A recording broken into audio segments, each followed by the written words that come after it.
हमने उन डांसर्स को 15 लाख दिए हैं, फिर वो ऐन वक्त पर कैंसिल कैसे कर सकते हैं? ये डांस मैं कर सकता हूं। पूरे कॉन्फ्रेंस हॉल में सन्नाटा छा गया। आज उसके इकलौते बेटे का सबसे बड़ा बिजनेस लॉन्च था। शहर के सबसे बड़े इंडस्ट्रियलिस्ट, मिनिस्टर, स्टार्स, इन्वेस्टर्स सब मौजूद थे। स्टेज सजा हुआ था, लाइट्स जल रही थीं, लेकिन माइक के सामने कोई नहीं था। जस्ट डांसर्स को बुलाया गया था। शहर की सबसे हिट कोरियोग्राफर ग्रुप ने ऐन वक्त पर मैसेज भेज दिया, सॉरी, हम नहीं आ पा रहे, पैसे ले चुके थे, नाम भी, और अब गायब। करोड़पति की इज्जत दांव पर थी। फिर उस गरीब बच्चे ने जो किया, और उस करोड़पति की इज्जत दांव पर थी, वह बच पाई या नहीं, जानने को अलर्ट पूरी वीडियो आखिर तक देखते रहिए। आज करोड़पति के बेटे का बिजनेस लॉन्च था। रोशनियों से जगमगाता 5 स्टार कॉन्फ्रेंस हॉल, फूलों की मेहराबें सजे हुए गोल्ड टेबल, बीच में डांस फ्लोर, स्टेज पूरी तरह सजा हुआ था। पीछे पीछे एलईडी स्क्रीन पर खूबसूरत विजुअल्स, सामने रॉयल सोफा, दोनों तरफ फूलों की झड़ी लाइट्स जल रही थी। स्मोक मशीनें स्टैंड बाय पर थीं, डीजे बूथ तैयार था। उसी हॉल के पीछे चाय की स्टॉल पर एक छोटा सा लड़का काम कर रहा था। उसका नाम था राजू। उम्र 12, 13 साल से ज्यादा नहीं फटे, हल्के गंदे कपड़े, हाथों पर चाय के दाग, बाल बिखरे, एप्रन भी ठीक से नहीं, पांव में चप्पल ऐसी जो हर कदम पर आवाज करती थी। उसकी दुनिया वही थी, चाय, गिलास, भट्टी, धुआं, लेकिन कमर में हल्का सा लय। वह काम करते करते झूम रहा था, इतना कम कि आसपास वाले मुश्किल से देखें, लेकिन उसके अंदर से निकलती साफ तेज मूव्स। वह स्ट्रीट से डांसर नहीं था, लेकिन दिल से डांसर था। राजू ने पीछे से सब देखा था जब एक स्टाफ मोबाइल लेकर भागता हुआ आया। सर नहीं आएंगे, अंडरलाइज जब राकेश मेहता बालों में हाथ फेरता हुआ गुस्से में इधर उधर चक्कर काट रहा था। जब लोग विस्पर कर रहे थे, अब क्या होगा? इतना बड़ा इवेंट, एंटरटेनमेंट सेक्शन ही उड़ गया। उसने मैनेजर की बात सुनी, साहब की इज्जत का सवाल है, सब बर्बाद हो जाएगा। राजू ने अपने लाइफ में भी इज्जत शब्द को बहुत बार सुना था। जब उसकी माँ लोगों के घर झाड़ू लगाने जाती थी और कोई उसे धक्का देकर कह देता, ध्यान से चल, इज्जतदार लोगों का घर है, या जब उसके पिता, जो अब नहीं थे, उसे समझाते थे, राजू हम गरीब हैं, लेकिन हमारे पास स्टेप्स हैं, मेहनत है, इज्जत है, इन्हें कभी मत खोना। उसके छोटे से दिल में एक बात उछली, अगर मैं कुछ कर सकूं तो। उसके कदम कांप रहे थे, हाथ अब भी चाय के दागों से गंदे थे, लेकिन वह रुक नहीं पाया। वह चाय स्टॉल से गंदे फर्श से स्टील की आवाज के बीच से निकलकर मेन हॉल की तरफ बढ़ा। पहले दरवाजे पर रुका, फिर अंदर आया। चमकती लाइट्स ने उसकी आंखों को चौंका दिया। इतने सजे धजे लोग, इतने महंगे कपड़े, इतनी रोशनी, ये उसकी दुनिया नहीं थी। लेकिन वह डरा नहीं। धीरे धीरे चलकर हॉल के बीच से गुजरता, हाथों में हल्का दाग, दिल में बहुत बड़ी हिम्मत। वह राकेश मेहता के सामने पहुंच गया। राकेश किसी और से बहस कर रहा था।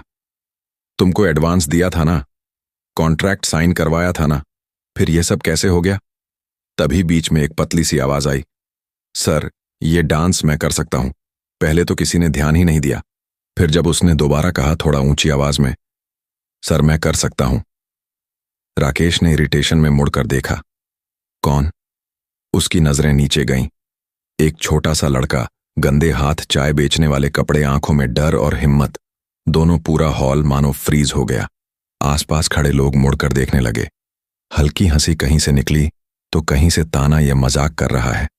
अरे चाय वाले लड़के, इतने बड़े स्टेज पर एक रिश्तेदार जो खुद को बहुत समझदार समझता था, सीधा आगे आकर बोला, भाई साहब, इसे मत चढ़ाइए स्टेज पर, आपकी और बेइज्जती हो जाएगी। ये कॉन्फ्रेंस हॉल है, डांसिंग रियलिटी शो नहीं। कुछ और लोग भी हंस दिए। राजू की आंखें झुक गईं। उसे आदत थी मजाक सुनने की। गली में बच्चे भी कहते, अरे चाय वाला डांस करता है खुद को माइकल जैक्सन समझकर। लेकिन आज मामला अलग था। आज सिर्फ उसके बारे में नहीं, किसी और की इज्जत के बारे में भी था। उसने गहरी सांस ली, फिर धीरे से पर साफ आवाज में कहा, सर एक बार मौका दे दीजिए। अगर पसंद ना आए मैं चुपचाप वापस चला जाऊंगा, किसी से कुछ नहीं कहूंगा। राकेश ने चारों तरफ नजर दौड़ाई। स्टेज खाली, समय निकलता जा रहा था। गेस्ट बोर्ड होने लगे थे। डिनर काउंटर पर भीड़ बढ़ रही थी। कोई और ऑप्शन नहीं था। एक तरफ एक्सपेंसिव डांसर्स थे जो 15 लाख ले गायब हो गए, दूसरी तरफ यह छोटा सा लड़का जो बिना कुछ मांगे सिर्फ एक मौका मांग रहा था। कुछ सेकंड के अंदर उसने डिसीजन लिया। ठीक है, उसने गहरी सांस ली। डांस करो, लेकिन अगर अच्छा नहीं लगा तो तुरंत नीचे उतर जाना, समझा। राजू ने सिर हिलाया। स्टेज पर पहली बार उसके कदम पड़े। डेकोरेशन की चमक, नीचे से आते कैमरा फ्लैश, ऊपर से गिरती लाइट, सब उसके लिए नया था। वह नंगे पांव स्पॉटलाइट तक गया। हाथ अभी भी हल्के गंदे, उंगलियां कांप रही थीं। स्पॉटलाइट उसके कद से थोड़ा ऊंचा था। एक साउंड इंजीनियर जल्दी से दौड़कर आया। लाइट एडजस्ट की। नाम क्या है तेरा? किसी ने पीछे से पूछा। राजू, बस इतना। फर्श पर सन्नाटा। लोग अब वास्तव में क्यूरियस थे। देखते हैं क्या करता है। राजू ने बॉडी को रेडी किया। हाथ कांप रहे थे। उसने सामने देखने की हिम्मत नहीं की। आंखें बंद कर लीं। उसके दिमाग में सिर्फ दो चेहरे थे। अपने पापा का, जो कभी उसे गलियों में, घर के आंगन में डांस करते हुए सुनकर कहते थे, एक दिन लोग तुझे देखने आएंगे, और उस बेटे का, जो पीछे कमरे में शायद रो रहा होगा कि मेरे लॉन्च का इवेंट खराब हो गया। डीजे ने पूछा, कौन सा सॉन्ग? राजू ने हल्की आवाज में गाने का नाम बताया। ऐसा डांस नंबर जो ओरिजिनल डांसर्स को परफॉर्म करना था। एनर्जेटिक और सोलफुल, जो बिजनेस लॉन्च के लिए सिलेक्ट किया गया था। डीजे ने ट्रैक चला दिया। बैकग्राउंड लाइटली इंस्ट्रूमेंटल शुरू हुआ। पहला बीट बजा। हल्का सा इंट्रो आया। राजू ने बॉडी को लूज किया, और जैसे ही पहला स्टेप लिया, पूरा हॉल खामोश हो गया। बीट्स तूफान में, संगीत उड़ता जाए।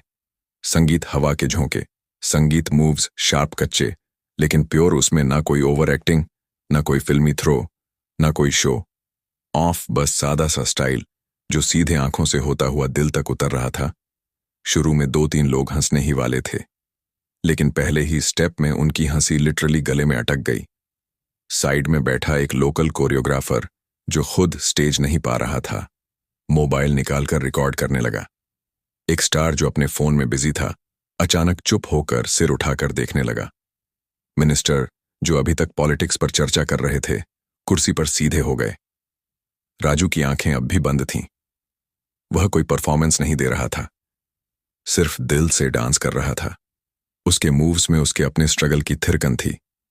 पिता को खोने का दर्द, मां की मेहनत, चाय बेचने के बीच देखे हुए डांस, कहीं स्ट्रीट पर, कहीं शादी में, कहीं किसी फेस्टिवल से।